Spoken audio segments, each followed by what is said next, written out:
Hi ಎಲ್ಲರಿಗೂ ನಮಸ್ತೆ, welcome back to my channel. ಎಲ್ಲರೂ ಹೇಗಿದ್ದೀರಾ? ಎಲ್ಲರೂ ಚೆನ್ನಾಗಿದ್ದೀರಾ ಅಂತ ಅಂದ್ಕೊಂಡಿದ್ದೀನಿ. ಬನ್ನಿ, ಇವತ್ತು ಸಂಜೆಯಿಂದನೇ ವ್ಲಾಗ್ ಸ್ಟಾರ್ಟ್ ಮಾಡ್ತಾ ಇದ್ದೀನಿ. ಮೊದಲಿಗೆ ನಾನಿಲ್ಲಿ ಸಂಜೆ ಪೂಜೆ ಇದೆ. ನಾವು ಹಾಗೆ ಸಿರ್ಸಿಯಲ್ಲಿ ಮಾರಿಕಾಂಬಾ ಜಾತ್ರೆ ಇದೆ ಅಲ್ವಾ, ನಾವು ಕೂಡ ಜಾತ್ರೆನ ಮಾಡ್ತಾಯಿದ್ದೀವಿ. ಮನೆ ಕಟ್ಟಿದರೆ ಜಾತ್ರೆನ ಮಾಡ್ತೀವಿ ಅಂತ ಅಮ್ಮಂಗೆ ಬೇಡ್ಕೊಂಡಿದ್ವಿ. ಹಾಗಾಗಿ ಜಾತ್ರೆನ ಮಾಡ್ತಾಯಿದ್ವಿ. ಜಾತ್ರೆಗಿಂತ ಮುಂಚೆ ಮನೆ ದೇವ್ರ ಪೂಜೆನ ಮಾಡಬೇಕು. ಹಾಗಾಗಿ ಇವತ್ತು ಪೂಜೆ ಉಂಟು, ಮಂಗಳವಾರ. ನೈವೇದ್ಯಕ್ಕೆ ಅಂಥೇಳಿ ಬೆಲ್ಲದ ಅನ್ನನ ಮಾಡ್ತಾಯಿದ್ದೀನಿ. ಅದಕ್ಕೆ 1 ಕಪ್ಪಷ್ಟು ರೇಷನ್ ಅಕ್ಕಿನ ತೊಗೊಂಡಿದ್ದೀನಿ. ರೇಷನ್ ಅಕ್ಕಿಯಲ್ಲಿ ಇದು ಬೆಲ್ಲದ ಅನ್ನನ ಮಾಡಿದರೆ ತುಂಬಾ ಚೆನ್ನಾಗಿರುತ್ತೆ. 1 ಕಪ್ಪು ಅಕ್ಕಿಗೆ 3 ಲೋಟದಷ್ಟು ನೀರನ್ನು ಹಾಕಿ ಚೆನ್ನಾಗಿ ಬೇಯಲಿಕ್ಕೆ ಇಡ್ತಾಯಿದ್ದೀನಿ ಕುಕ್ಕರಲ್ಲಿ. ಈಗ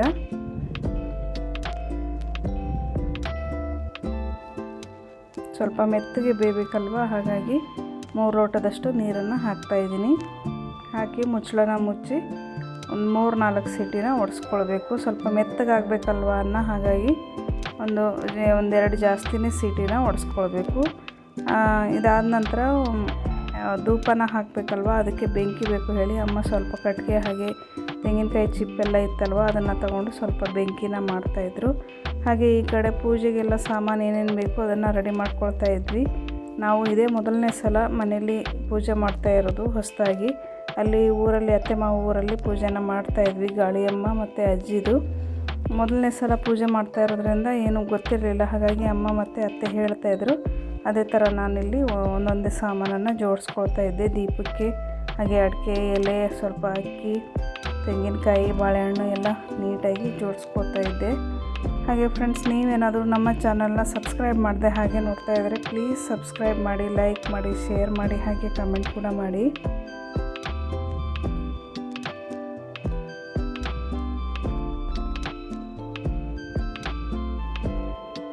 ಹಾಗೆ ಈ ಪೂಜೆನ ಮನೆ ಒಳಗಡೆ ಮಾಡೋ ಹಾಗಿಲ್ಲ, ಹೊರಗಡೆನೇ ಮಾಡುವಂಥ ಪೂಜೆ ಇದು.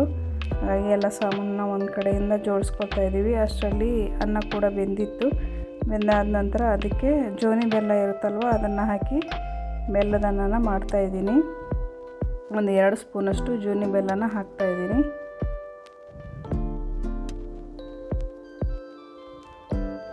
ಹಾಕಿ ಚೆನ್ನಾಗಿ ಒಂದು ಸಲ ಮಿಕ್ಸ್ ಮಾಡಬೇಕು. ಮಿಕ್ಸ್ ಮಾಡಿ ಅನ್ನ ಏನಾದರೂ ಉದುರು ಅನಿಸಿದರೆ ಸ್ವಲ್ಪ ನೀರು ಹಾಕಿ ಇನ್ನೂ ಸ್ವಲ್ಪ ಬೇಯಿಸಿದರೆ ಮೆತ್ತಗಾಗಿಬಿಡುತ್ತೆ ಅನ್ನ. ನಾನೇನು ನೀರು ಹಾಕಲಿಲ್ಲ, ಸರಿಯಾಗಿತ್ತು ಅದು ಹದ, ಹಾಗಾಗಿ ನೀರೇನು ಹಾಕಲಿಲ್ಲ. ಹಾಗೆ ಬೇಯಲಿಕ್ಕೆ ಇಟ್ಟೆ. ಹೊರಗಡೆ ಹಾಗೆ ಒಂದು ಮಣೆನ ಇಟ್ಟು ಅದರ ಮೇಲೆ ದೀಪನ ಇಟ್ಟು ಅಡಿಕೆ ಎಲೆ ಹಾಗೆ ಪೂಜೆ ಸಾಮಾನನ್ನು ಇಟ್ಟು ಪೂಜೆನ ಮಾಡ್ತಾಯಿದ್ದೀವಿ. ಅತ್ತೆ ಹೇಳ್ಕೊಡ್ತಾಯಿದ್ರು. ಹಾಗೆ ಈ ಕಡೆ ಬೆಲ್ಲದನ್ನ ಕುದೀತಾ ಇತ್ತು. ಸ್ವಲ್ಪ ಮೆತ್ತಗಿದ್ರೆ ಚೆನ್ನಾಗಿ ಅನಿಸುತ್ತೆ ಅದು. ಹಾಗೆ 1-2 ಏಲಕ್ಕಿನ ಕುಟ್ಟಿ ಹಾಕ್ತಾಯಿದ್ದೀನಿ, ಸ್ಮೆಲ್ ಚೆನ್ನಾಗಿರುತ್ತೆ ಹೇಳಿ.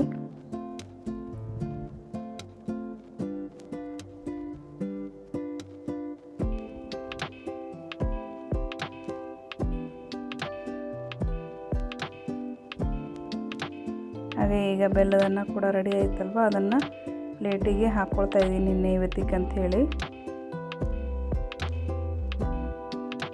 ಹಾಕಿದಾದ ನಂತರ ಹೊರಗಡೆ ತಂದು ಇಟ್ಟು ಪೂಜೆಗೆಲ್ಲ ರೆಡಿ ಮಾಡ್ಕೊಳ್ತಾ ಇದ್ದೀನಿ. ನೋಡಿ, ಈ ಥರ ಎಲ್ಲ ಪೂಜೆಗೆ ರೆಡಿ ಮಾಡಿದ್ವಿ. ಹೊರಗಡೆನೇ ಬೆಂಕಿನ ಹಾಕಿ ಹಾಗೆ ಧೂಪ ಕೂಡ ಹಾಕಬೇಕಲ್ವ, ಹಾಗೆ ಎಡೆ ಕೂಡ ಇಡಬೇಕು. ಒಂದು ಕಡೆ 3 ಎಡೆ, ಹಾಗೆ ಇನ್ನೊಂದು ಕಡೆ 2 ಎಡೆನ ಇಡಬೇಕು. ಬಿಸಿ ಇತ್ತಲ್ವ, ಹಾಗಾಗಿ ಕೈಯಲ್ಲಿ ಮುಷ್ಟಿ ಕಟ್ಟಲಿಕ್ಕೆ ಆಗೋದಿಲ್ಲ. ಹಾಗಾಗಿ ಸ್ಪೂನಿಂದನೇ ಹಾಕ್ತಾಯಿದ್ದೀನಿ, ತುಂಬಾ ಬಿಸಿ ಇತ್ತು. ಇದೆಲ್ಲ ಹಾಕಿದಾದ ನಂತರ ಪೂಜೆಗೆ ರೆಡಿ ಮಾಡ್ಕೊಳ್ತಾ ಇದ್ವಿ. ಹಾಗೆ ಮಾವನ್ನು ಕೂಡ ಕರ್ಕೊಂಡು ಬಂದ್ವಿ. ಮಾವಿಗೆ ಸ್ವಲ್ಪ ನಡಿಲಿಕ್ಕೆ ಅಷ್ಟು ಆಗೋದಿಲ್ಲ, ವಯಸ್ಸಾಗಿದೆ ತುಂಬ. ಹಾಗಾಗಿ ಒಬ್ಬರು ಹಿಡ್ಕೊಂಡು ಕರ್ಕೊಂಡು ಬರಬೇಕು. ಅವರು ಕೂಡ ಬಂದು ಧೂಪನ ಹಾಕಿದರು.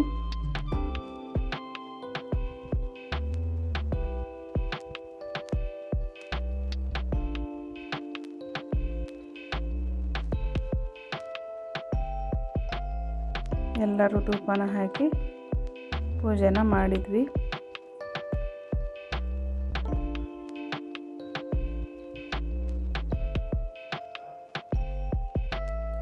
ಹಾಗೆ ಬೆಲ್ಲದನ್ನ ಇರುತ್ತಲ್ವ, ಅದಕ್ಕೆ ತುಪ್ಪನ ಹಾಕಿ ಈ ಥರ ಎಡೆನ ಕೊಡಬೇಕು.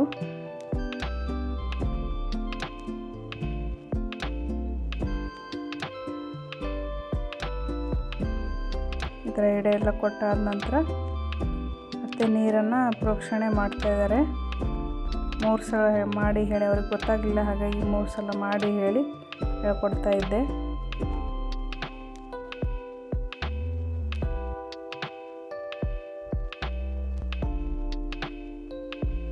ಹೀಗೆ ಪೂಜೆ ಎಡೆ ಎಲ್ಲ ಕೊಟ್ಟಾದ ನಂತರ ಈಗ ಕಾಯನ್ನು ಒಡೆದು ಪೂಜೆನ ಮಾಡ್ತಾಯಿದ್ದೀನಿ.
ಹಾಗೆ ಎಲ್ಲ ಪೂಜೆ ಆದ ನಂತರ ಲಾಸ್ಟಿಗೆ ಮಾವ ಅವ್ರು ಬಂದು ಪ್ರಾರ್ಥನೆನ ಮಾಡಿದರು.